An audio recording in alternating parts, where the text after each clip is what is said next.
The mountains of the Andes are silent witnesses. They have watched empires rise, prayers whispered into thin air, and children walk upward, never to return. High above the clouds, where breath becomes pain and the earth feels closer to the sky than to life, small footprints once marked the frozen ground. Those footprints belonged to girls who were told they were chosen by the gods. They were not criminals. They were not sinners. They were daughters, taken from warm homes and loving mothers, dressed in fine clothes, fed better than their own families, and taught to smile in silence. These girls were called pure, holy, and fortunate. But behind the stone walls of the Aklawasi, the house of the chosen, childhood slowly disappeared. Obedience replaced play. Fear replaced freedom. Some would live as offerings of beauty and loyalty, given away like precious objects to powerful men. Others would be prepared for something far colder, far final. They would be led up sacred mountains, told they were going to meet the gods, while their bodies were quietly trained to accept death. This is not a story of legend. This is not a myth whispered by time. This is the true story of how faith, power, and empire consumed innocent lives, one silent girl at a time. Watch all the way to the end. There's so much valuable info waiting for you. Don't forget to subscribe, tap like, and share this video. Every bit of support helps our channel grow and inspires us to make even better videos for you. In the villages of the Inca Empire, childhood did not always belong to children. For most families, life was simple and hard. People farmed the land, raised llamas, and prayed to the mountain spirits for rain and protection. Children helped their parents from a young age. They laughed, played, and slept close to the warmth of their families. But for some girls, childhood ended the day the empire noticed them. Officials of the Inca state traveled from village to village. They did not come with swords or chains. They came with rules, lists, and calm voices. They looked carefully at the children, especially the girls. They checked faces, hair, teeth, and bodies. Beauty was not just admired, it was measured. Health was inspected. Perfection was demanded. Girls as young as 8 years old were selected. When a girl was chosen, her family was expected to feel honored. The empire said their daughter had been selected for a sacred life. Refusing was almost impossible. Saying no to the Inca was like saying no to the gods themselves. Parents cried quietly, not always knowing if their tears were for pride or fear. The girl was taken away. She was allowed to carry only a few belongings. Sometimes she was given new clothes to wear immediately, a sign that her old life was already ending. Mothers hugged their daughters tightly, pressing their faces into small shoulders, trying to memorize the feeling. Fathers stood still, hiding their pain behind silence. Brothers and sisters watched, confused, not fully understanding why goodbye felt so final. The journey to the Aklawasi, the house of the chosen, was long. For many girls, it was the first time they had ever left their village. The roads stretched across mountains and valleys. The air grew thinner. The world grew larger and colder. When they arrived, tall stone walls surrounded them. Inside, everything was quiet and controlled. This was not a school in the way we understand it. It was a place of discipline. Every movement, every word, every breath had rules. The girls were told they were special. They were told they belonged to the sun god Inti and to the emperor, the Sapa Inca. Their lives were no longer their own. They were now part of the state. Days began before sunrise. The girls learned to weave fine textiles, the most valuable cloth in the empire. Their fingers bled as they worked, but they were taught not to complain. They learned prayers, rituals, and songs. They learned how to walk, sit, and lower their eyes. Silence was praised. Obedience was rewarded. There were no mirrors, But the girls learned to see themselves through the eyes of others. They learned that their worth came from how well they followed orders. Some girls believed they were lucky. Compared to the hunger in their villages, life inside the Aklawasi offered clean food and warm clothing. But comfort did not mean freedom. Behind closed doors and stone walls, loneliness grew. At night, many cried softly into their blankets, whispering their mothers' names into the darkness. No one told them what their future would be. Some would remain as servants of the temples. Some would be given to nobles as wives or concubines, living lives of quiet power and hidden suffering. And some, chosen again, would be prepared for something no child could understand. They were chosen once, and for some they would be chosen again. The Aklawasi was not filled with laughter. From the outside, it looked peaceful: strong stone walls, clean courtyards, and orderly rooms. To the empire, it was a place of honor and purity. But inside, it was a world where voices were lowered and emotions were carefully hidden. The girls lived together, but they were never truly close. Friendship was allowed only in small, careful ways. Too much attachment was discouraged. The teachers, usually older women loyal to the state and the temples, watched everything. They listened for whispers after dark. They corrected posture, tone, and even the way the girls breathed during prayers. Every day followed the same rhythm. Before sunrise, the girls rose from their mats. Cold stone floors shocked their feet awake. They washed in silence and lined up for prayers to Inti, the sun god. The prayers were long and repeated. The girls learned them by heart, even if they did not understand every word. Understanding was not required. Obedience was. After prayers came work. Weaving was the most important task. The cloth they made was not ordinary. It was fine, soft, and detailed, reserved only for the emperor, the gods, and high officials. Each thread had to be perfect. A mistake meant punishment, not always harsh, but enough to teach fear. Extra work, no rest. Sometimes food was taken away. The girls' hands grew rough, even as their clothes remained fine. They also learned rituals, how to prepare offerings, how to serve chicha, the sacred corn drink, how to bow, when to speak, and when to remain invisible. They were trained to become ideal symbols of purity and loyalty. No one spoke openly about the future, but the girls watched carefully. Sometimes a girl would be taken away and never return. The teachers would say she had been honored. The girls learned not to ask questions. As they grew older, the difference between them became clearer.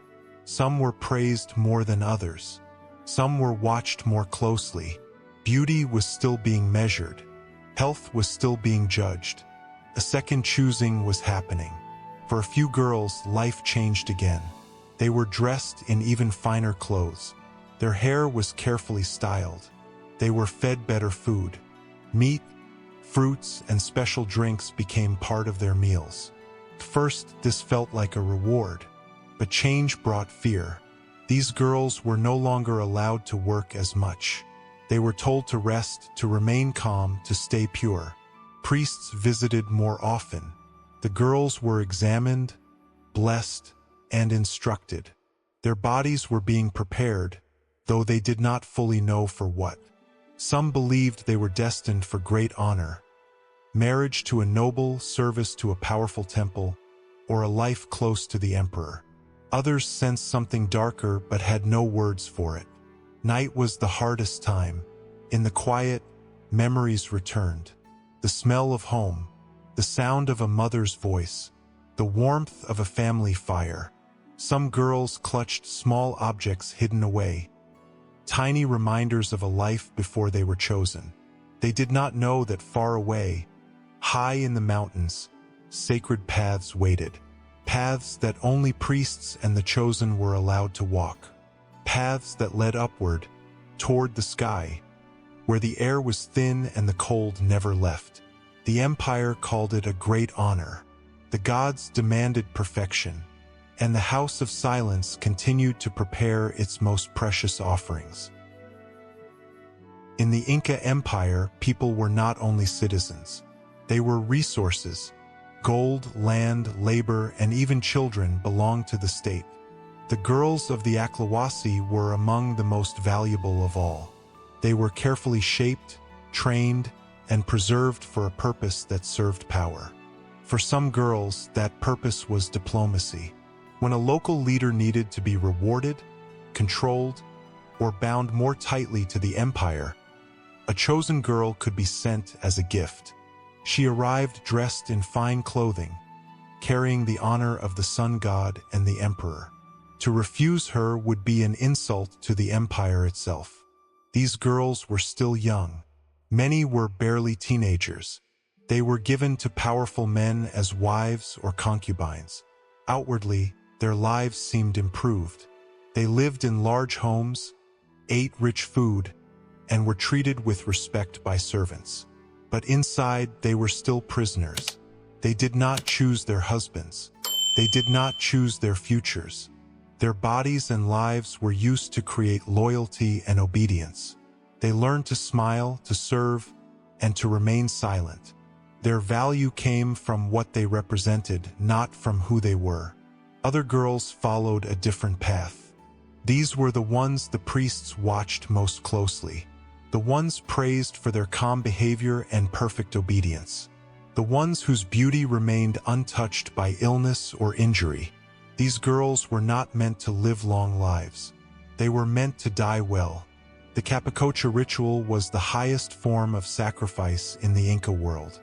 It was performed during moments of great importance, after the death of an emperor, during natural disasters, or to ask the gods for protection.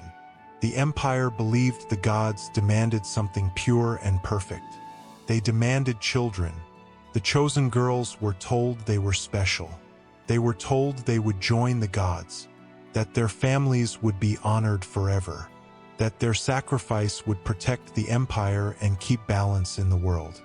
Fear was rarely mentioned. Doubt was never allowed. Preparation began months before the final journey. The girls' diets changed. They were given better food than ever before: meat, maize, fruits. Their bodies grew healthier and stronger. This was not kindness. It was preparation. They were also given coca leaves and chicha more often. At first, small amounts. Over time, more. These substances dulled fear and pain. They made the world feel softer, quieter. The girls became calm, slow, and obedient. They were dressed in beautiful clothes, woven with care by other girls who did not know the full truth. Jewelry was placed around their necks.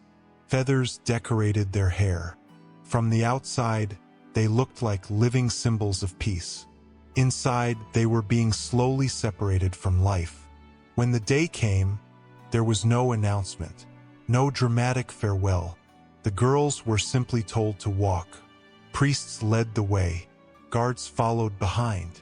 The path climbed higher and higher, away from villages, away from warmth, away from everything familiar. The air grew thin. Breathing became difficult. Snow replaced grass. Silence replaced sound. The girls did not run. They had been trained not to. They were gifts to power and offerings to the gods. The mountains of the Andes were as old as the world, their peaks piercing clouds and sky. For centuries, they had been sacred, home to gods, spirits, and secrets. And now they would witness a journey no child should ever take. The chosen girls climbed slowly, step by step, guided by priests and guards. The path was steep and treacherous. Stones slid underfoot, wind cut across their faces, and the air thinned so much that every breath felt like fire. Their small bodies ached, but they moved quietly. Fear had been trained out of them, replaced by obedience and ritual discipline. Some of the girls held hands, but the warmth of touch was fleeting. Others walked alone, eyes lowered, their minds rehearsing prayers and songs they had learned in the house of the chosen. Each step forward was both a punishment and a preparation, for the mountains demanded more than endurance, they demanded submission. Along the way, the priests performed rituals. They sprinkled water from sacred streams, whispered prayers to the sun, and placed small offerings of coca and maize. The girls were instructed to eat and drink, though food and drink often made them dizzy in the thin air. Some stumbled and were gently corrected. Others fell behind, their small hands gripping rocks and roots for support. As the sun sank lower, casting long shadows across the frozen peaks, the girls finally reached the sacred platform. A flat stretch of stone carved into the mountain served as the altar for the Capacocha. From here, the world below looked impossibly distant, villages appearing as tiny dots and rivers like silver threads. The priests instructed the girls to kneel.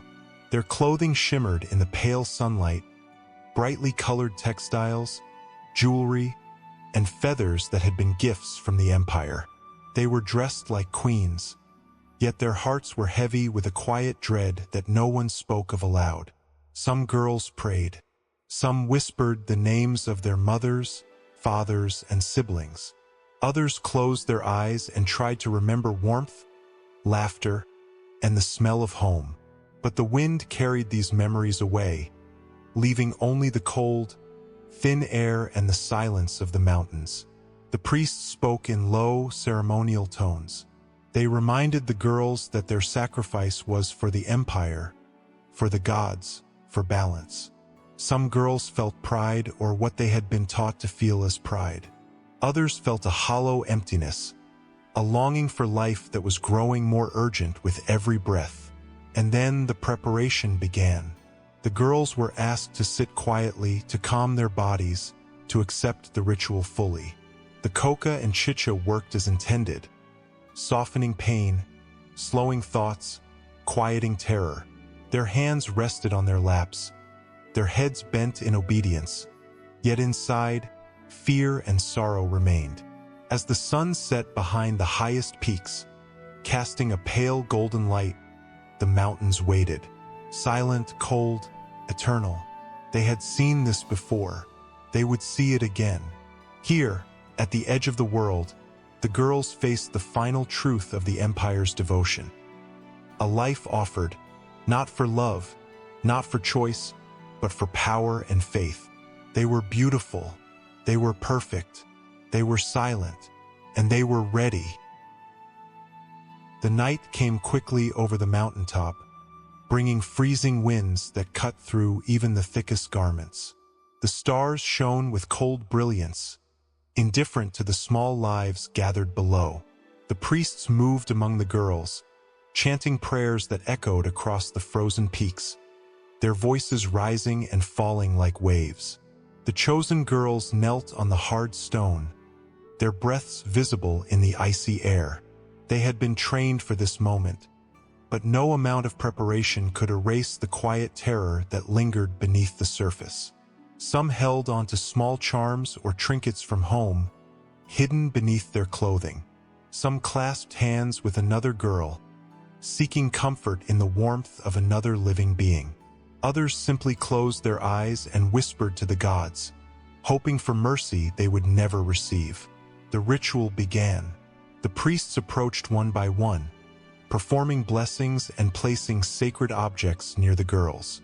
Cocoa leaves, maize, and small idols were used to honor the gods, but they were also instruments of control, ensuring that the girls remained calm and obedient. The coca and chicha had dulled fear, but it could not erase the knowledge that life was slipping away. As the hours passed, the cold intensified. The air thinned so much that even moving required effort. Some girls shivered violently. Some fell into silence so deep it seemed like sleep. The priest spoke of honor, purity, and eternal life with the gods. Yet the mountains held only silence in return. The offerings were completed. The girls were positioned carefully, their bodies arranged in ceremonial postures. They were adorned in their finest garments, with jewelry and feathers arranged just so. From a distance, they looked like living statues, immortal, serene, and untouched by fear. But beneath the beauty, life was fragile and fleeting. And then the final moment came. The priests performed the last rites. They spoke blessings and commands, their voices low and deliberate. The girls, obedient to the very end, remained still. Some murmured prayers, some stared into the star-filled sky. Some thought of home, of mothers and fathers, of siblings and friends, of a life that had been taken too soon. As the ritual concluded, life left the girls quietly, as if the mountains themselves were absorbing their last breath. It was a death of ceremony, of devotion, and of power, but it was also a death that erased childhood completely. In the morning, archaeologists would later find these girls preserved in the cold, their bodies frozen as if time had stopped. They would be called the Uyaka children, the Maiden of Ambato, and others. Scientific analysis would reveal evidence of coca and chicha in their systems, proof that the empire had prepared them meticulously. It would show how their diets had been carefully managed, how their bodies had been conditioned to accept the impossible. But in that moment, on that cold mountaintop, there was only silence, only the wind, only the eternal mountains, and only the small, perfect lives that had been offered to gods, to empire, and to history itself. The girls were gone, but the mountains remembered, and so did the empire. The mountains remained long after the girls were gone. Their stone peaks and frozen winds did not weep, did not mourn, and did not forget. They stood as silent witnesses to a system that demanded perfection, obedience, and sacrifice from the smallest of shoulders.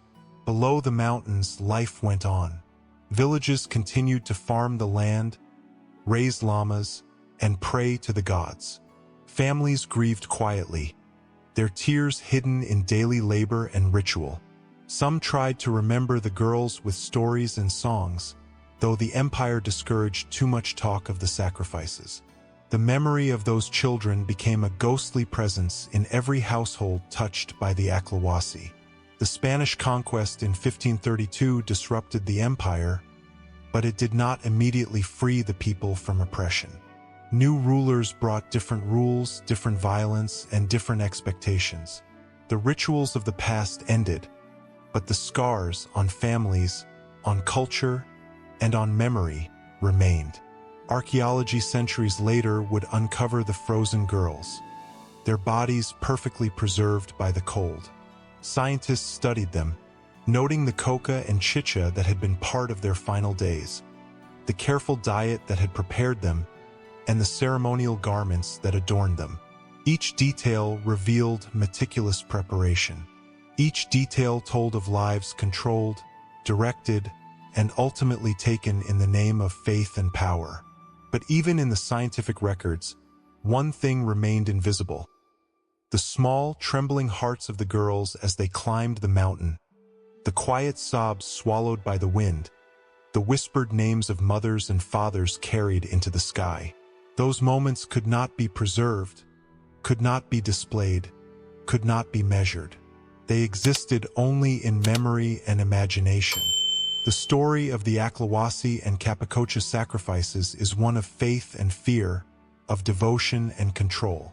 It is a story of how empires shape lives, how power demands obedience, and how innocence is often the greatest currency of all. Yet, through the cold and silence, there is also a lesson. Even in the harshest systems, the human spirit, though fragile, leaves traces. Stories survive, memories endure, and voices, even those silenced too soon, echo across centuries, reminding us of the cost of obedience and the value of compassion. The mountains still watch, the wind still whispers, and somewhere in the snow and stone, the silent girls remain, forever chosen, forever remembered, forever part of a history that refuses to be forgotten. The empire may have demanded their lives. The world may have moved on. But their story, their sacrifice, and their silent courage live on, carved not just in stone, but in the hearts of all who remember.